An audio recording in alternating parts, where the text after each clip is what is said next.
ખેડૂતોને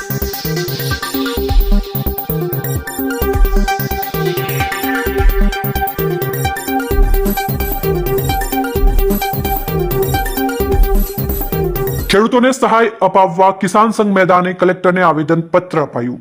બનાસકાંઠા જિલ્લાના વડગામ, પાલનપુર, દાંતીવાડા, ડીસા, ધાનેરા, અમીરગઢ સહિતના તાલુકાઓમાં સતત વરસી રહેલા વરસાદને લઈને ખેડૂતોના પાકોને મોટું નુકસાન પહોંચ્યું છે।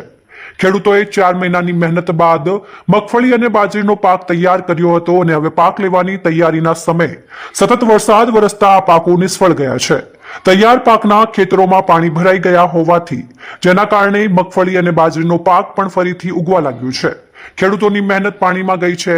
ખેડૂતોના ખેડાઈ બિયારણ સહિત પોતાની કરેલી મજૂરી પણ મોટું નુકસાન પહોંચ્યું છે। ત્યારે કિસાન સંઘ ખેડૂતોના વહારે આવ્યું છે અને બનાસકાંઠા જિલ્લા કિસાન સંઘના 200 થી વધુ આગેવાનો રેલી સ્વરૂપે પાલનપુર કલેક્ટર કચેરી પહોંચી કલેક્ટરને આવેદન પત્ર આપી અને સરકાર તાત્કાલિક ધોરણે સર્વે કરાવી અને ખેડૂતોને સહાય આપે તેવી માંગ કરી હતી।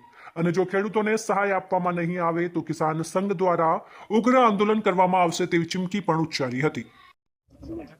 મારું નામ વીરમાભાઈ રૂપાભાઈ, ગામ સરાલ, તાલુકો ધાનેરા, કિસાન સંઘ પ્રમુખની જવાબદારી છે।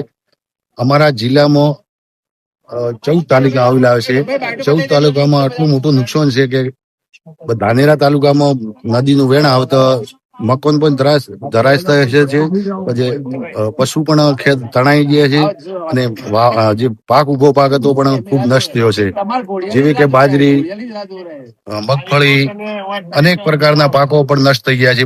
જે બાજરી ઉગી હતી એ પણ ઉગી ગઈ છે। એટલે ઘાસચારા માટે આ વખતે ખેડૂતોને ખૂબ તકલીફ પડવા છે। પશુને ખાણ અને જે ચારો છે, ચારો બધો મોટા પ્રમાણમાં બગડી ગયો છે।